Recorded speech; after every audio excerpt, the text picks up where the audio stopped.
Emanuela Lalanga n'est pas une écrivaine à proprement parler, elle est scénariste. Donc c'est une autrice, et pour nous c'est tout aussi important d'accueillir des auteurs de scénarios qui deviendront, parce qu'elle est également réalisatrice, un film. Elle vit dans la capitale de la République centrafricaine, qui s'appelle Bangui. Elle est titulaire d'une licence en droit privé et d'un master en droit pénal et sciences criminelles.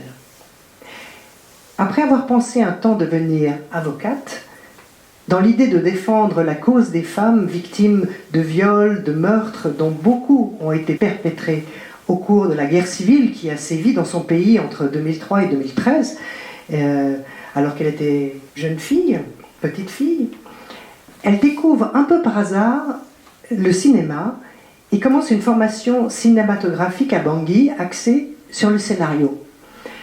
Elle se rend compte rapidement du potentiel de ce médium pour défendre les causes qui lui sont chères.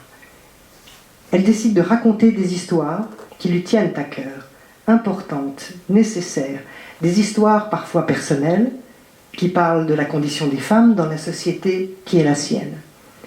Des histoires d'émancipation féminine, de résistance, de non-résignation. Emanuela Lalanga a réalisé entre autres le court-métrage « Pas avant le bac », un film qui a été notamment sélectionné en 2023 au festival Côté Court de Pantin, un festival de court-métrage important, donc Pantin, qui se trouve dans la région parisienne. Dans le cadre de sa résidence à Lavigny, organisée en partenariat avec Artlink et soutenue par le Fonds culturel Sud, Emanuela Lalanga travaille sur le scénario d'un projet de long-métrage intitulé Vundu, qui signifie tristesse. Dans la langue qui est parlée, tu me redis le nom de cette langue, le sango. Et dont l'écriture est guidée, conseillée pendant sa résidence par un mentor, le scénariste et dramaturge bien connu, suisse romand, Antoine Jacou. Bonsoir tout le monde. Bonsoir. Je vais vous parler un peu de mon projet, je vais vous faire un petit résumé du projet de mon film Vundu, qui veut dire tristesse en français. Ça parle d'une jeune femme de 23 ans, une étudiante en droit, qui accouche d'un enfant mort-né. Et la tradition chez nous dit qu'on ne pleure pas un enfant qui n'a pas vécu, car un enfant mort-né est censé revenir très rapidement.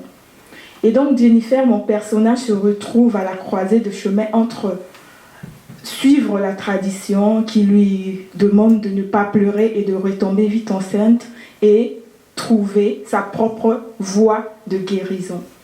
Ce film, je veux parler ici ça soulève des questions de comment devenir une femme dans une société où la femme, la valeur d'une femme est jugée beaucoup plus par sa capacité à procréer que ce qu'elle peut donner et apporter en tant que femme dans notre société. Ce récit explore aussi la question des pressions et des attentes sociales de mon pays, mais aussi ça parle des défis auxquels Jennifer doit relever à chaque fois en tant que femme dans une société, dans un contexte culturel spécifique, mais tout en parlant, tout en touchant au fait cet aspect universel de la question d'identité de la femme. Et donc pour vous aider à comprendre mon travail, je vais vous lire la séquence 5 de mon projet, de mon scénario, qui parle justement de l'accouchement, cette séquence clé de mon film, parce que c'est là où la vie de mon personnage va être basculée, parce qu'elle va perdre cet enfant à l'hôpital. Donc, séquence 5, intérieur, jour, hôpital, salle d'accouchement. Jennifer est en train d'accoucher. Elle est allongée sur une table d'accouchement, les jambes écartées et les pieds posés sur des étriers au milieu d'une pièce carrelée défraîchie, faiblement éclairée par un néon. Elle est épuisée et en sueur. Une sage-femme d'un certain âge, épaisse et sévère, l'encourage avec force. Sage-femme, allez, pousse. Jennifer fait du mieux qu'elle peut. Sage-femme, tu fais rien là. Allez, pousse pour de vrai. Jennifer, j'en peux plus. La sage-femme gifle Jennifer. Pousse au lieu de te plaindre. Le visage déformé par la douleur, Jennifer pousse à nouveau. Voilà, encore. Jennifer reprend son souffle. Tu en veux une autre? On n'arrête pas. Jennifer fait non de la tête.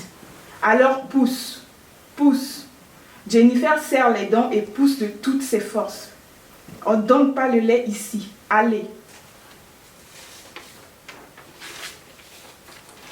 La sage-femme lève la main pour la menacer. Jennifer redouble d'efforts. Elle pousse et pousse encore. Continue, pousse. Jennifer crie et pousse. Il est là, je le vois. Encore. Jennifer utilise ses dernières forces pour pousser une dernière fois. Je le tiens. Jennifer, à bout de force, regarde la sage-femme qui tire le bébé vers elle. Sage-femme, voilà. Jennifer tend les bras pour qu'elle lui donne son enfant, mais la sage-femme l'ignore. L'air sombre. Elle saisit des ciseaux et coupe le cordon. La sage-femme saisit un pain et l'enroule autour du bébé. Jennifer ne comprend pas pourquoi on ne lui donne pas son enfant. La salle est complètement silencieuse. La sage-femme s'éloigne avec le bébé. Jennifer, tendant les bras. Mon bébé. La sage-femme ne réagit pas. Jennifer commence à paniquer. Elle essaye de se relever, mais elle n'en a pas la force. À l'autre bout de la pièce, la sage-femme pose l'enfant sur une table et se penche sur lui. De là où elle est, Jennifer ne voit pas ce qu'elle fait. Elle ne voit que son dos voûté. Le silence devient insupportable. Une infirmière entre dans la pièce. La sage-femme lui fait signe de la rejoindre. Les deux soignantes se penchent sur l'enfant et s'entretiennent à voix basse. On n'entend pas ce qu'elles se disent. Jennifer, donnez-moi mon bébé. Les deux femmes continuent leur conciliabule. Jennifer, qu'est-ce que vous faites? Le silence dure, le temps s'étire. Mon bébé. Finalement, l'infirmière quitte la pièce. La sage-femme revient vers Jennifer. Sage-femme, tu as accouché d'un mort-né. Le sol s'ouvre sous Jennifer qui reste sidérée. La sage-femme la regarde avec un air désolé. Jennifer ne dit toujours rien. Sage-femme, il faut te reposer maintenant. Il lui jette un dernier regard et se dirige vers la sortie. Jennifer se retrouve seule dans cette grande pièce affreusement silencieuse. On entend juste le grésillement du néant. À l'autre bout de la salle d'accouchement, hors de portée de Jennifer, émitouflée dans un pagne, gît son enfant inerte. Jennifer essaye de se relever, mais c'est trop dur. Elle rassemble toutes ses forces et parvient enfin à se redresser. Elle se met debout en s'appuyant à la table d'accouchement. Péniblement, en prenant appui sur le mur, elle commence à traverser la pièce. Chaque pas la fait souffrir, mais elle continue en grimaçant. Elle approche enfin de la table où repose son enfant. Elle aperçoit son crâne qui dépasse à peine du pagne, mais son visage se dérobe encore à sa vue. Elle fait encore un pas et tend le bras pour soulever le pagne. Alors qu'elle va y arriver, l'infirmière revient dans la pièce. Elle voit Jennifer et se précipite sur elle catastrophée. Elle interrompt son geste. Infirmière, ne le touche pas, ça porte malheur. Elle prend Jennifer par les épaules et l'emmène vers la table d'accouchement. Jennifer voudrait résister, mais elle n'en a pas la force. Elle se laisse faire sans quitter des yeux le pagne qui l'empêche de voir son enfant. L'infirmière la rallonge. Jennifer se recroqueville sur elle-même, accablée. Voilà. C'est la séquence, pour moi, c'est la séquence clé du film parce que tout part de cette séquence où Jennifer perd son enfant et c'est là que commencent tous ces problèmes en fait. Cette femme qui se retrouve, c'est une femme moderne. Elle est étudiante en droit et elle aspire à d'autres choses et tout. Elle se retrouve coincée entre la tradition qui lui dit non, tu dois pas pleurer, tu dois retomber vite enceinte et puis donc elle est tout le temps tiraillée tout au long du film quoi. Donc je voulais pas aller beaucoup plus dans le détail, sinon quand le film sortira, personne ne sera intéressé. Donc je laisse le reste en suspense pour qu'un jour, quand le film sera réalisé, vous pouvez le voir. Merci beaucoup.